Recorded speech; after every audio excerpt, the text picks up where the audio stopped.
Me Patil of group इंडस्ट्रीजचा मालक होतो. मी खूप श्रीमंत माणूस होतो आणि माझी 3 लग्न झाली होती. 3 लग्न होऊन सुद्धा मला एकही मूलबाळ नव्हतं. एक दिवस माझा एक मित्र मला कोठ्यावर घेऊन गेला आणि तिथे एका महिलेला 20 लाख रुपये देऊन माझ्या मुलाची आई होण्याचं कबूल करून घेतलं. परंतु जेव्हा मी त्या महिलेचा चेहरा पाहिला तेव्हा माझ्या पायाखालची जमीन सरकून गेली. कारण ती महिला तर मी आज माझ्या मित्राच्या सोबत ज्या ठिकाणी आलो होतो तिथे सगळीकडे गाण्यांचा आवाज आणि तबल्यांचा आवाज घुमत होता. सोबतच घुंगरांचे आवाज देखील येत होते. ज्या ठिकाणी मी गेलो होतो तिथे रात्र म्हणजे दिवस असायचा तर दिवस म्हणजे रात्र असायची. मी माझ्या मित्राच्या सोबत वेगाने पावलं उचलत चाललो होतो. त्यावेळी माझे हृदय जोरजोरात धडधड करत होते. मी श्रीमंत माणूस होतो, मोठ्या कंपनीचा मालक होतो, करोडपतीही होतो. माझ्याजवळ पैशांची काहीच कमतरता नव्हती. पण हे तितकेच खरे होते की मी अय्याश प्रकारचा पुरुष नक्कीच नव्हतो. बाजारात विकल्या जाणाऱ्या देहाचा मला अजिबात मोह नव्हता. उलट मी तर माझी मान खाली घालून चाललो होतो जेणेकरून मला कोणीही ओळखू शकणार नाही. मी प्रतिष्ठित बिझनेसमॅन गंधराज पाटील या नावाने ओळखला जात होतो. माझं नाव शहरातल्या नामांकित व्यावसायिकांमध्ये गणलं जात होतं. मला माझ्या इज्जतीची खूप पर्वा होती. मला इथे कोणी पाहणार तर नाही ना याची खूप भीती वाटत होती. म्हणूनच मी खाली मान घालून आणि तोंडाला रुमाल बांधून चालत होतो. पण तरीही मी असल्या ठिकाणी आलो होतो कारण माझी खूप मोठी मजबुरी होती. त्यामुळेच मला इथे येणं भाग पडलं होतं. तिथे खूप जुन्या इमारती होत्या, छोट्या छोट्या गल्ल्या होत्या. प्रत्येक इमारतीमधून नाचगाण्याचे आवाज येत होते आणि प्रत्येक इमारतीच्या बाहेर एक दलाल उभा होता ज्यांच्या तोंडामध्ये पान होते. ते दलाल येणाऱ्या जाणाऱ्या व्यक्तीला त्यांच्या कोठ्यामध्ये यायला सांगत होते. सोबतच येणाऱ्या जाणाऱ्या लोकांना विनवणी करायचे की साहेब तुमची पावलं आमच्या जागेला लागू द्यात की आमच्याकडे एक असे सामान आहे की त्यांना पाहून तुम्ही एकदम खुश होऊन जाल. तुम्हाला अगदी स्वर्गात असल्यासारखं वाटेल. त्यांचे अशा प्रकारचे बोलणे ऐकून माझी मान शरमेने खाली जायची. मी हे अशा प्रकारचे बोलणे कधीच ऐकलं नव्हतं. ते लोक ज्या पद्धतीने बोलायचे जणू काय त्यांचं कपड्यांचे दुकान आहे आणि ते दुकानदार त्यांच्या कपड्यांची तारीफ करून ते कपडे गिराईकांना विकत आहेत. खरंच स्त्रिया इतक्या स्वस्त आणि सर्वसाधारण असतात का? मनातल्या मनात मी विचार करत होतो की मी माझ्या मित्राचं ऐकून खूप मोठी चुकी केली आहे. मला इथे नको यायला हवं होतं. ही माझी सगळ्यात मोठी चूक होती. एक क्षणी माझ्या मनात हा देखील विचार आला की तिथूनच माघारी परत फिरावं. पण तेवढ्यातच माझ्या मित्राचे म्हणजेच सुरेशचे एका इमारतीपुढे पावलं थांबली. मी नकार देण्याआधीच त्याने माझा हात पकडला आणि मला त्या इमारतीत घेऊन जाऊ लागला. आम्ही दोघेही त्या इमारतीचा जिना चढत होतो. जो जिना खूप छोटा सिमेंटचा जिना होता. जिन्याच्या साईडला ज्या भिंती होत्या त्यावर पान खाऊन थुंकल्यांच्या खुणा होत्या. त्यामुळे एक वेगळाच प्रकारचा दुर्गंध तिथे पसरला होता. आम्ही दोघं वरती गेलो तेव्हा समोरच एका हॉलमध्ये सतरंज्या अंतरलेल्या होत्या. समोर एका टेबलवर धूप, दारूच्या बाटल्या आणि गुलाबाच्या पाकळ्या पसरवलेल्या होत्या. त्या सगळ्यांचा मिळून एक वेगळाच वास तिथे जाणवत होता. एका साईडला एक मुलगी पायात घुंगरू बांधून अनारकली ड्रेस घालून एका गाण्यावर तिचा ताल धरत होती. तर दुसऱ्या कोपऱ्यात एक तबलेवाला आणि पेटीवाला एकमेकांच्या सुरात सूर मिळवत होते. दुसऱ्या बाजूला भरदस्त शरीराची कमीत कमी 50 वर्षांची एक बाई तोंडामध्ये पान कोंबून एका गादीवर बसून त्या मुलीचा नाच अगदी पायापासून ते डोक्यापर्यंत पाहत होती आणि तिला वेळोवेळी सूचना करत होती. तिथले असले वातावरण पाहून मला कसं तरीच होऊ लागलं होतं. मला तिथे थांबायची बिलकुल इच्छा होत नव्हती. मी सुरेशला म्हणालो, चल सुरेश आपण इथून जाऊयात. मला इथे कोणासोबत बोलायची सुद्धा इच्छा होत नाही. सुरेश म्हणाला, अरे थांब रे, अरे मर्दासारखा मरतो असं का वागत आहेस? घाबरतोस कशाला? मी आहे ना. असं बोलून सुरेश मला त्या गादीवर बसलेल्या बाईकडे घेऊन गेला. कदाचित ती बाई सुरेशला ओळखत होती. तिने मला पायापासून ते डोक्यापर्यंत निरखून पाहिलं आणि त्यानंतर सुरेशला इशारा करून विचारलं की हा कोण आहे? तर सुरेशने सांगितलं, अक्का हा माझा मित्र आहे आणि याचे नाव गणराज पाटील आहे. याची गुंजनसोबत भेट घडवायची आहे. त्याला एक मूल हवे आहे. माझ्या त्या कोठ्यावर येण्याचं मुख्य कारण सुरेशने त्या बाईला सांगितलं. त्यानंतर त्या बाईने तिच्या तोंडातील पान बाजूला थुंकलं आणि मला म्हणाली, पाटील साहेब बसा. असं उभे राहून तर आपण बोलू शकत नाही. खरं तर मला तिथे एक क्षणही थांबायची इच्छा नव्हती, परंतु माझी मजबुरी मला तिथे घेऊन आली होती. त्याच मजबुरीमुळे मी एका कोपऱ्यात जाऊन बसलो. ती मला म्हणाली, हे बघा पाटील साहेब, मी पैशांमध्ये काहीच कमी करणार नाही, कारण जवळजवळ 1 वर्ष माझी पोरगी माझ्या कोणत्याच कामाची राहणार नाही. साहजिकच तुमच्या मुलाला ती पोटात वाढवणार, म्हणजे ती मला काहीच कमावून देणार नाही. त्यामुळे मला 15 लाख रुपये तरी हवे आहेत. आणि हो, अर्धी रक्कम तुम्हाला ॲडव्हान्समध्ये द्यायला लागेल. ती बाई तिच्या पोरीचा सौदा करून मोकळी झाली होती, पण मला खूप अस्वस्थ होऊ लागलं होतं. मी एक नजर सुरेशवर टाकली तेव्हा तो मला धीर देऊ लागला. शांत झाल्यावर मी त्या बाईला म्हणालो, मी तयार आहे, पण मी त्या मुलीला इथे ठेवणार नाही. त्यावर ती बाई म्हणाली, मग तुम्हाला त्या पोरीचे 20 लाख रुपये द्यावे लागतील, तरच तुम्ही तिला घेऊन जाऊ शकता. मी माझ्या खिशातून चेकबुक काढलं आणि 20 लाखाचा चेक त्या बाईला देऊन टाकला. माझ्यासाठी त्या पैशांची काहीच किंमत नव्हती. त्या 20 लाख रुपयाचा चेक पाहून त्या बाईचे डोळे चमकले. ती बाई हसून माझ्याकडे पाहू लागली आणि त्यानंतर तिने एका मुलीला आवाज दिला, अगं ये मैने, कुठे मेलीस, जरा इकडे ये. तिच्या त्या आवाजावर एक मुलगी समोर आली. ती मुलगी दिसायला सावळी होती, परंतु नाकी डोळी चांगली होती. ती बाई त्या मुलीला म्हणाली, जा गुंजनला तयार कर आणि ती तयार झाली की तिला इकडे घेऊन ये. ती मैना त्या गुंजनला घेऊन येणार त्याआधीच मी त्या बाईला म्हणालो, मला आधी त्या मुलीला म्हणजे गुंजनला पाहायचं आहे. मुलगी दिसायला सुंदर पाहिजे, कारण मला माझं मूल सुंदर हवं आहे. माझं बोलणं ऐकून ती बाई जोरजोरात हसू लागली आणि म्हणाली, तुम्ही आधी आमचे सामान तर बघा. सामान बघितल्यानंतर तुमचे होश नाही उडाले तर बोला.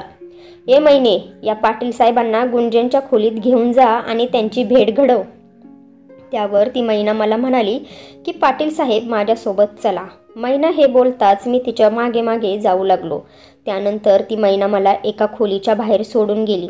पहिल्यांदाच माझं हृदय इतकं जोरजोरात धडधड करत होतं. मुलाच्या इच्छेने मला कुठल्या कुठे आणून ठेवलं होतं. माझी इतकी वाईट परिस्थिती तर माझ्या स्वतःच्या बायकोच्या खोलीत जाताना सुद्धा कधीच झाली नव्हती. परंतु तिथे गोष्ट ही नैतिकतेची होती. मी त्या तिघींसोबत लग्न केलं होतं, परंतु इथे गोष्ट अनैतिकतेची आहे. मी या मुलीशी लग्न केलं नव्हतं आणि तिच्यासोबत अनैतिक संबंध ठेवणार होतो, परंतु मी तरी काय करू शकत होतो. माझी खूपच मोठी मजबुरी होती. मुलाच्या मजबुरीने मला इथपर्यंत आणलं होतं. मी खोलीच्या बाहेर दरवाजावर टक टक केली. त्यावर आतून गोड आवाज आला, कोण आहे, आतमध्ये या. मी दरवाजा उघडला तेव्हा समोर एक मुलगी अर्धी ओढणी चेहऱ्यावर घेऊन नतून ठतून बेडवर बसली होती. मी आतमध्ये आलो आणि खोलीचा दरवाजा बंद केला आणि तिच्याजवळ येऊन बसलो. मला अजूनपर्यंत तिचा चेहरा दिसला नव्हता, कारण तिने चेहऱ्यावर ओढणी घेतली होती. मी तिच्यासमोर जाऊन बसलो, परंतु माझ्यात इतकी हिंमत नव्हती की मी तिच्याकडे नजर वर करून बघू. कदाचित माझे संस्कार मला तसं करायला परवानगी देत नव्हते. मी आजपर्यंत असा गुन्हा कधीच केला नव्हता. मला शांत पाहून ती मुलगी म्हणाली, तुम्ही पाटील साहेब आहात ना? काय झालं पाटील तुम्हाला? पूर्ण रात्र तुम्ही असेच शांत बसणार आहात का? गुंजनच्या आवाजाने मी तिच्याकडे पाहिलं. तिला मी अगदी अनोळखी होतो, परंतु मी त्यासाठी पैसे मोजले होते.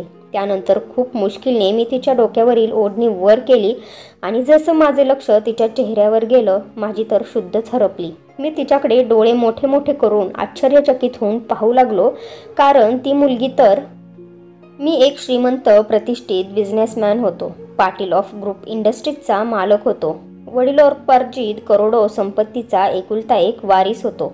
परंतु माझं कम नशीब हे होतं की मला एकही मूलबाळ नव्हतं. मी खानदानी श्रीमंत होतो. माझं पहिलं लग्न माझ्या वडिलांच्या पसंतीने झालं होतं.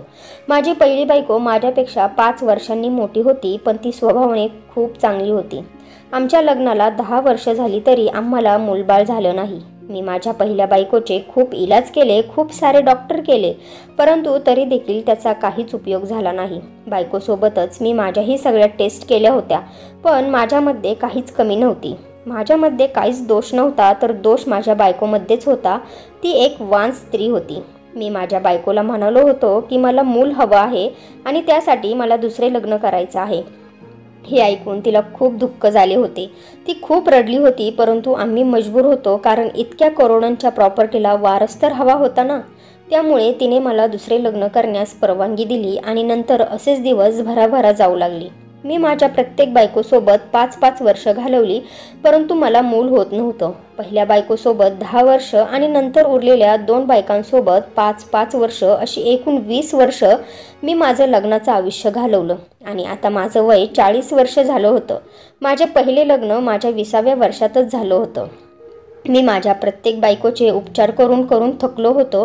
त्यांच्यासोबत मी माझे देखील उपचार करायचो, परंतु प्रत्येक वेळी रिपोर्टमध्ये हेच यायचं की माझ्यामध्ये काहीच दोष नाही. माझे रिपोर्ट अगदी नॉर्मल असायचे. दोष फक्त माझ्या बायकोंमध्येच असायचे.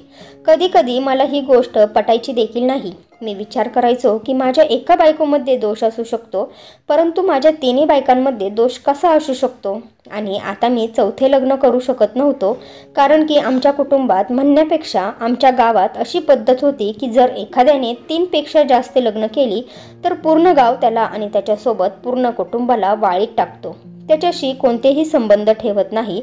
आणि त्यामुळे जर मला 4थे लग्न करायचे असेल तर मला कोणत्या तरी एका बायकोला घटस्फोट देणं भाग होतं. परंतु माझ्या 3 बायका स्वभावाने खूप चांगल्या होत्या आणि चांगल्या संस्काराच्या होत्या. त्यामुळे त्यातल्या एकीला मी कसा सोडू शकत होतो. मला कोणावरही अन्याय करायचा नव्हता. माझ्या 3 बायकांवर माझे खूप प्रेम होते. मी आयुष्याच्या अशा टप्प्यावर येऊन पोहोचलो होतो जिथून पुढे फक्त आणि फक्त म्हातारपण होतं. आणि त्यामुळेच मला आता एक तरी स्वतःचं मूल पाहिजे होतं. आणि जेव्हा मी या बाबतीत माझ्या मित्राला म्हणजे सुरेशला सांगितलं, तेव्हा त्याने मला हा मार्ग सुचवला होता. पण हा मार्ग पूर्ण चुकीचा होता. सुरुवातीला मी सुरेशला या गोष्टीसाठी नकार दिला होता. सुरेशला म्हणालो होतो की मी एक प्रतिष्ठित बिझनेसमॅन आहे, खानदानी आहे, त्यामुळे मी एका कोठ्यावर काम करणाऱ्या स्त्रीकडून मी माझ्या मुलाला जन्म कसा देऊ. त्यावर सुरेश म्हणाला होता की जर तुला हे मान्य नसेल तर मग तू तुझ्या एका बायकोला घटस्फोट दे. आणि तसंही तुझ्या पहिल्या बायकोची तब्येत फारशी ठीक नसते. मग तू पहिल्याच बायकोला घटस्फोट देऊ शकतो आणि कोठ्यावरच्या मुलीला तुझी बायको बनवू शकतो. कोणाला कानोकान खबर लागणार नाही की ती कोठ्यावरची आहे. मी सुरेशला म्हणालो, नाही, मी माझ्या कोणत्याही बायकोला घटस्फोट देऊ शकणार नाही आणि देणारही नाही. मान्य आहे माझी मोठी बायको आजारी असते, पण तिच्या या काळात तिला माझी खूप गरज आहे. मग मी तिला कसं काय सोडू शकतो. मग सुरेश म्हणाला, मग बघ बाबा तुझं तू आता जवळपास म्हातारपणाच्या उंबरठ्यावर पाऊल ठेवतच आहेस. जसजसं तुझं वय वाढेल तसतसं तुला मूल होण्याची शक्यता देखील कमी होईल. खरं तर सुरेशचं म्हणणं देखील अगदी बरोबर होतं आणि मला काहीही करून माझा वारस पाहिजे होता. पुढे सुरेश म्हणाला की मी तुला जो मार्ग सांगतोय तो अगदी बरोबर आहे. याने तुला वारस मिळेल आणि पहिल्या बायकोला घटस्फोट दिला तर तू कोठ्यावरच्या मुलीसोबत लग्न करू शकतो. कोणाला काहीच कळणार नाही. त्यामुळे तुझे 4थे लग्न होणार नाही आणि तुमच्या घराला गावाकडे कोणीही वाळीत टाकणार नाही. आपण त्या कोठीवाली मालकिनीला जास्त पैसे देऊन तयार करू. खूप दिवस मी या गोष्टीचा विचार करत होतो. त्यावेळेला मला एक वारस मिळणं खूप गरजेचं होतं, कारण की जर मला वारस मिळाला नाही तर मग माझ्या या प्रॉपर्टीचा उपयोग काय होईल. पहिल्यांदा तर माझ्या मनात विचार आला की मी माझ्या 3 बायकांसोबत या विषयावर चर्चा करू. परंतु त्यानंतर माझ्या मनात विचार आला की त्या 3 मला एका कोठ्यावरच्या मुलीसोबत लग्न करण्यास कधीच परवानगी देणार नाहीत. मी मुलाच्या काळजीने खूप टेन्शनमध्ये होतो आणि दुसरीकडे माझी पहिली बायको खूप जास्त आजारी राहू लागली होती. त्यामुळे मी जास्त वेळ माझ्या पहिल्या बायकोला देऊ लागलो होतो. माझ्या बायकांचा हा एक चांगला गुण होता की त्या 3ही एकमेकींसोबत गुण्यागोविंदाने नांदत होत्या. त्या कधीच एकमेकींसोबत भांडत नसायच्या. खरं तर माझ्या बायका देखील माझ्यावर पूर्णपणे अवलंबून होत्या. माझी पहिली बायको नात्यातली होती, पण गरीब घरची होती आणि दुसऱ्या 2 बायका अनाथ होत्या. त्यांचं वय फार काही नव्हतं, कारण मी लग्न अशाच मुलींसोबत केलं होतं जेणेकरून त्यांना एक आधार मिळेल आणि मला एक वारस भेटेल. परंतु इथे नशिबाने एक वेगळाच खेळ खेळला होता. माझ्या 3 बायकांमध्ये दोष होता. माझ्यामध्ये कोणताच दोष नव्हता, पण तरी देखील मला माझ्या बायकांना सोडायचं नव्हतं आणि सुरेशने दिलेला मार्ग देखील मला पटत नव्हता. मी खूप विचार करून मी सुरेशने दिलेला मार्ग स्वीकारण्यास तयार झालो.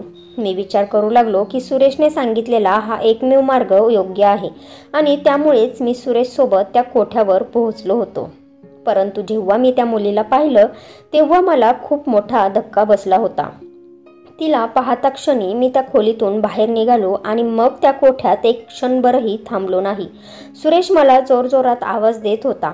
तो मला विचारत होता, अरे थांब गणराज, तुला झाले तरी काय आहे? परंतु मी त्याला काहीच उत्तर दिलं नाही. वेगाने पावलं उचलत मी त्या परिसरातून बाहेर आलो आणि येऊन माझ्या सरळ गाडीत बसलो. मी सुरेशच्या येण्याची देखील वाट पाहिली नाही आणि ड्रायव्हरला सांगितलं, लवकर घरी चल. तो पूर्ण रस्ता माझं मन खूप बेचैन होतं. एक क्षण देखील मला शांत राहता येत नव्हतं. घरी येऊन देखील माझं मन खूपच चलबिचल झालं होतं आणि त्यामुळेच मी माझ्या कुठल्याच बायकोच्या खोलीमध्ये गेलो नव्हतो. मी हॉलमध्येच सोफ्यावर पडून होतो. मध्यरात्र उलटून गेली. माझं डोकं खूपच जड होऊ लागलं होतं. तेवढ्यातच माझी पहिली बायको हॉलमध्ये आली आणि मला म्हणाली, गणराज, काय झालं आहे? झोपले का नाही अजून? मी तिच्याकडे एक नजर टाकली आणि फक्त नकारार्थी मान हलवली. ती माझ्या जवळ बसली आणि मला म्हणाली, गणराज, काय झालं आहे? तब्येत ठीक नाही का? मी परत तिच्याकडे पाहिले. पूर्ण 20 वर्ष मी तिच्यासोबत घालवली होती आणि तीच आता आजारी राहू लागली होती. मी तिचा हात हातात धरला आणि तिला विचारले, ते सोड, तुझी तब्येत कशी आहे पहिले ते सांग.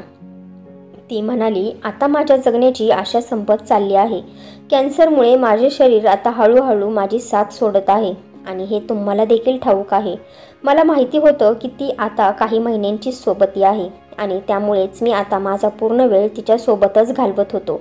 त्यानंतर तिने तिचं डोकं माझ्या खांद्यावर ठेवलं. मी देखील तिला माझ्या मिठीत घेतलं आणि तिला म्हणालो, मी विचार करतोय की तुला आता लंडनला घेऊन जाईल आणि तिथे तुझा उपचार करेन. तेव्हा ती म्हणाली, याचा काहीच उपयोग होणार नाही, कारण वेळ आता निघून गेली आहे. फक्त माझी एकच इच्छा बाकी आहे, ते तुम्ही पूर्ण करा. तुम्ही मला घटस्फोट देऊन दुसरे लग्न करा. तिचं ते बोलणं ऐकून मी आश्चर्याने तिच्याकडे पाहतच होतो. नंतर ती मला म्हणाली की मी एकटीच एका खोलीमध्ये राहील, परंतु मरणाच्या आधी मला आपले मूल पाहायची खूप इच्छा आहे. तिचं ते बोलणं ऐकून मला माझ्या डोळ्यांसमोर गुंजनचा चेहरा येऊ लागला. मी माझ्या पहिल्या बायकोला म्हणालो, मी तुझी ही इच्छा नाही पूर्ण करू शकत, कारण याआधी मी तुला 2 सवत दिल्या आहेत आणि कदाचित त्यामुळेच तू टेन्शनने आजारी पडली आहेस. ती म्हणाली, अहो गणराज, असं काहीच नाही हो. माझी मनापासून इच्छा होती की तुमच्या त्या 2 बायकांकडून तुम्हाला मूलबाळ व्हावं, परंतु कदाचित माझीच सावली तुमच्या या दोन्ही बायकांवर पडली आणि त्या देखील वांझ झाल्या. असं बोलून ती रडू लागली. मी तिला म्हणालो, तू असं वेड्यासारखं विचार करू नकोस. कदाचित माझ्याच नशिबात मूल नाही. माझे बोलणे ऐकून ती म्हणाली, तुम्ही लग्न निराधार अनाथ मुलींशीच केलं, जेणेकरून तुमची ही चांगली कामं पाहून महादेव तुमच्या पदरात पुण्य टाकेल आणि तुम्हाला मूल देईल. रात्री त्या कोठ्यावरून तुम्ही असेच का परत आलात? तिचं ते बोलणं ऐकून मला खूप मोठा धक्का बसला होता. मी तिला विचारलं, तुला हे कोणी सांगितलं? माझं बोलणं ऐकून तिने मोठा श्वास घेतला आणि म्हणाली, ते सगळं जाऊ द्यात. मी जे विचारलं आहे त्या प्रश्नाचे उत्तर द्या. तेव्हा मी तिला सांगितलं, माझं मन ते करायला तयार होत नव्हतं. ती एक देह विक्री करणारी मुलगी होती आणि सोबतच खूपच लहान होती. ती फक्त 18 वर्षांची मुलगी असेल. तिच्याकडे पाहून मला खूप तिच्यावर दया आली होती. माहिती नाही इतक्या लहान वयात तिच्यावर किती वेळा आणि कशा प्रकारे अत्याचार झाला असेल आणि त्यामुळेच मी तिथून परत आलो. ती मुलगी नक्कीच 18 वर्षांपेक्षा जास्त नव्हती, परंतु ती खूप सुंदर दिसायला होती. कदाचित जर मी तिच्यासोबत लग्न केले आणि लग्नानंतर आम्हाला मुलगी झाली तर ती तिच्यापेक्षाही सुंदर दिसली असती. माझ्या बोलण्यावर माझी बायको म्हणाली, मग तुम्ही तिच्याशीच लग्न करा. ते बोलणं ऐकून मी म्हणालो, तुला वेड लागला आहे का? तिच्याशी लग्न करून मी तिचं आयुष्य का बर्बाद करू आणि तिची मालकीन तिचं माझ्यासोबत लग्न तरी लावून देईन का? तेव्हा माझी बायको म्हणाली, जर तुम्ही तिच्याशी लग्न केलं तर कदाचित देवाला तुमचं हे कर्म आवडेल आणि त्याच्या कृपेने तुम्हाला एक वारस मिळेल.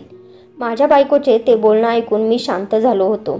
पूर्ण दिवस मी माझ्या बायकोच्या बोलण्याचा विचार करत होतो.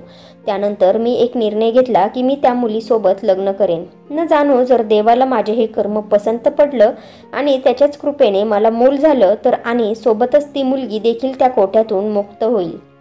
मी त्या कोठ्यावर पोहोचलो. माझ्या डोक्यात फक्त त्या मुलीला कैदेतून मुक्त करण्याचा विचार होता. त्यानंतर मी 50 लाखांचा चेक त्या बाईच्या हातावर ठेवला.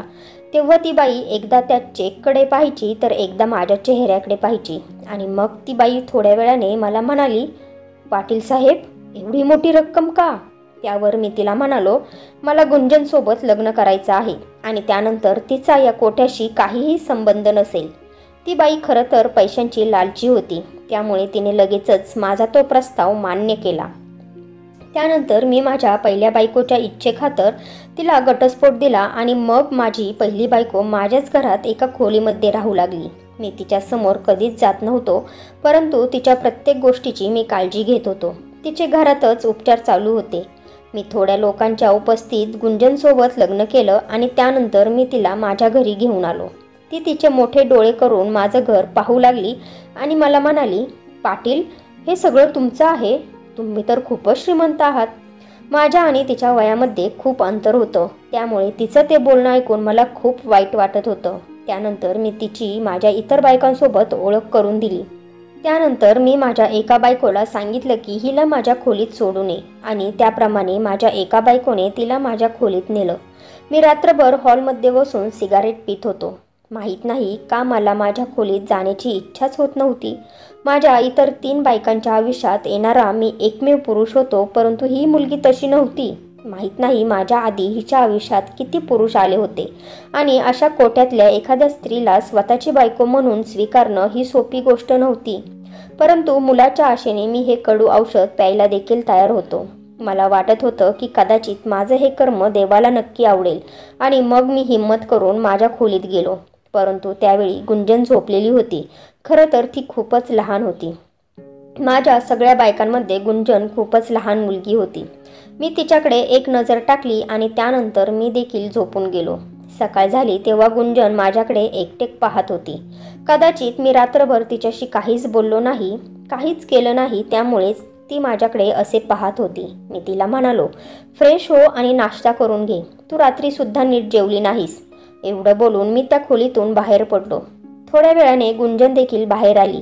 माझ्या इतर बायकांसोबत देखील ती नाश्ता करू लागली. माझी एक सवय होती की मी रोज माझ्या स्वतःच्या हाताने एक एक करून माझ्या बायकांना एक एक घास भरवायचो. मी माझ्या 3 बायकांसोबत अगदी एकसारखा न्याय केला होता. असेच खूप दिवस निघून गेले, परंतु त्या दिवसांमध्ये मी एकदाही गुंजनसोबत कसलेच संबंध ठेवले नाही. त्यामुळे एक दिवशी गुंजनने मला विचारलं, पाटील, तुम्ही मला इतके सारे पैसे देऊन का विकत घेतलं? तिचं ते बोलणं ऐकून मला खूप मोठा धक्का बसला होता. मी तिला विचारलं की तू असं का बोलत आहेस? मी तुला विकत घेतलं नाही तर तुझ्यासोबत लग्न केलं आहे. तिचं ते बोलणं ऐकून मला थोडं वाईट वाटलं होतं. त्यावर ती म्हणाली, मला माहीत आहे की लग्न करण्याच्या आधी तुम्ही आमच्या मालकीनबाईला अक्काला 50 लाख रुपये दिले आहे. त्यामुळे मला असं वाटत होतं की तुम्ही एक रात्र देखील वाया घालवणार नाही. तुम्ही तुमचे पैसे वसूल करण्याचा पुरेपूर प्रयत्न करणार, परंतु तुम्ही तर... तिचं ते बोलणं ऐकून मला खूप राग आला होता. तिने जर तिचं वाक्य पूर्ण केलं असतं तर कदाचित मी तिच्या एका कानाखाली लावली असती, परंतु ती शांत बसली. मी तिला सांगितलं की तू माझी बायको आहेस, एका बाजारातली बाई नाही. त्यामुळे यापुढे माझ्यासोबत अशा प्रकारे कधीही बोलायचं नाही. मला खूप राग आला होता आणि माझी इच्छा नसतानाही मी तिच्यावर ओरडलो होतो. त्यावर ती म्हणाली, पण पाटील, आमच्याकडे अशाच प्रकारचं बोलणं होतं. जेव्हापासून मला समजायला लागलं तेव्हापासून पुरुषांचं मी तेच रूप पाहिलं आहे आणि तेच बोलणं ऐकत आले आहे. आजपर्यंत एखाद्या स्त्रीच्या शरीरासाठी तिच्यावर तुटून पडणारे पुरुषच मी पाहिले आहेत. त्यामुळे तुम्हाला बघून मी खूपच हैराण झाले आहे.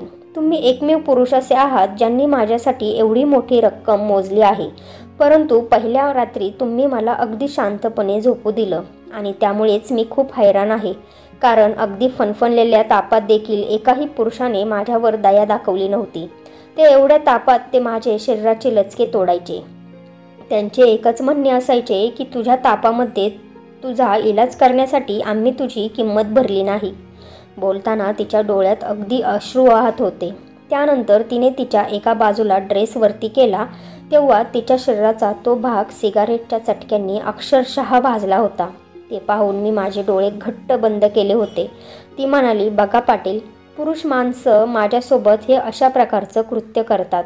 मी आजपर्यंत पुरुषांचं हेच रूप पाहिलं आहे, परंतु पाटील, तुम्ही कसे आहात हे मला अजूनही समजलं नाही. आजपर्यंत एकाही पुरुषाने माझ्यावर दया दाखवली नाही. त्यावर मी तिला म्हणालो, तू माझी बायको आहेस आणि जो पुरुष एखाद्या बाईसोबत अशा प्रकारची वागणूक करतो त्याला फक्त आणि फक्त नरक यातना भोगाव्या लागतात. त्याला नरकात जागा मिळते. तू खूप लहान वयाची आणि एक नासमज मुलगी आहे. मला समजतच नव्हतं की मी तुझ्या जवळ येऊ तर कसा येऊ. गुंजनचं ते सत्य ऐकून माझी रात्रीची झोप उडाली होती. आता मी तिची खूप काळजी घेत होतो. हळूहळू तिच्या शरीराचे ते घाव भरत आले होते. सोबतच तिची भाषा देखील बदलत होती. ती आता माझ्यासोबत खूप चांगल्या पद्धतीने बोलू लागली होती. माझ्या इतर बायकाही तिच्याशी खूप चांगल्या प्रकारे वागत होत्या आणि तिला चांगल्या गोष्टी शिकवत होत्या. माझ्या त्या वागणुकीमुळे तिच्या मनात माझ्याबद्दल खूप आदर आणि प्रेम निर्माण झाले होते. ती मला म्हणायची की तुम्ही माझ्यासोबत लग्न करून मला एका कैदेतून मुक्त केलं आहे. तुम्ही माझ्यावर खूप मोठे उपकार केले आहेत. तिचं ते वागणं, तिचा तो बदललेला स्वभाव यामुळे मी देखील हळूहळू का होईना तिच्या प्रेमात पडू लागलो होतो. आणि त्यानंतर लग्नाच्या काही महिन्यानंतर मला गुंजनने गोड बातमी दिली, ज्याची मी इतकी वर्ष खूप आतुरतेने वाट पाहत होतो. गुंजन गरोदर होती. मला माझ्या कानांवर विश्वास बसत नव्हता. मी माझ्या देवाचे खूप खूप आभार मानले आणि त्यानंतर मी आणि माझ्या इतर बायकांनी गुंजनची खूप काळजी घेतली. अक्षरशः तिला पलंगावरून पाय खाली ठेवू देत नव्हतो आणि जेव्हा डिलिव्हरीची वेळ आली तेव्हा त्या खोलीच्या बाहेर मी अक्षरशः घिरट्या घालत होतो. थोड्या वेळाने डॉक्टर बाहेर आल्या आणि त्या खूपच काळजीत होत्या, कारण डॉक्टर मला म्हणाल्या की तुमच्या बायकोची प्रकृती ठीक नाही. एकतर आम्ही आईला वाचवू शकतो, नाहीतर बाळाला. ते ऐकून माझ्या पायाखालची जमीन सरकून गेली. एकतर आधीच इतक्या वर्षांनी मला मुलाची गोड बातमी मिळाली होती. आता माझ्यासमोर एक मोठा पेज निर्माण झाला होता. त्यावेळी माझी अवस्था काय झाली असेल हे फक्त तोच समजू शकतो जो या प्रसंगातून गेला आहे. मी माझे डोळे बंद केले आणि डॉक्टरला सांगितलं की तुम्ही आईला वाचवा. त्या बाळाचा सर्वस्वा तो वरती बसलेला परमेश्वर आहे. त्यानंतर डॉक्टर आतमध्ये गेले तेव्हा माझ्या डोळ्यातून अक्षरशः अश्रू वाहू लागले होते. हे खरं आहे की मला याआधी 3 बायका होत्या, परंतु मी माझ्या इच्छेखातर कोणत्याही स्त्रीचा जीव घेऊ शकत नव्हतो. माझं रडणं माझ्या ताब्यात नव्हतं. मी खूप खूप रडत होतो. थोड्या वेळातच डॉक्टर बाहेर आल्या तेव्हा मी त्यांना विचारले, माझी बायको कशी आहे डॉक्टर? तेव्हा डॉक्टर म्हणाल्या, काळजी करू नका, आई आणि बाळ दोघेही अगदी सुखरूप आहेत. हे ऐकून मला आश्चर्याचा खूप मोठा धक्का बसला होता. मी खूप खुश झालो होतो. माझ्या डोळ्यातून आनंदाश्रू वाहू लागले जेव्हा नर्सने माझ्या त्या थरथरत्या हातात माझ्या मुलाला ठेवलं. मी माझ्या मुलाला माझ्या छातीशी कवटाळलं आणि ओक्साबोक्शी रडू लागलो. माझ्या इतर बायकाही तिथे आल्या होत्या. त्यासुद्धा खूप खुश होत्या. मला माझ्या देवाने माझ्या संयमाचे फळ दिलं होतं, जे खूपच गोड होतं आणि आम्ही सर्वजण खूप खुश होतो. असं म्हणायला हरकत नाही की मी गुंजनला त्या नरकातून बाहेर काढलं होतं. देवाने माझी इच्छा पूर्ण केली होती, म्हणून आपण चांगले कर्म करत राहावे. त्याचं फळ आपल्याला नक्कीच मिळतं. तर फ्रेंड्स, तुम्हाला ही स्टोरी आवडली असेल तर व्हिडिओला लाईक करा आणि आपल्या नात्यांचा स्पर्श या चॅनेलला सबस्क्राईब करा आणि बेल आयकॉनवर क्लिक करून ऑलवर सेट करा, म्हणजे पुढची व्हिडिओ तुम्हाला लगेच भेटेल. धन्यवाद.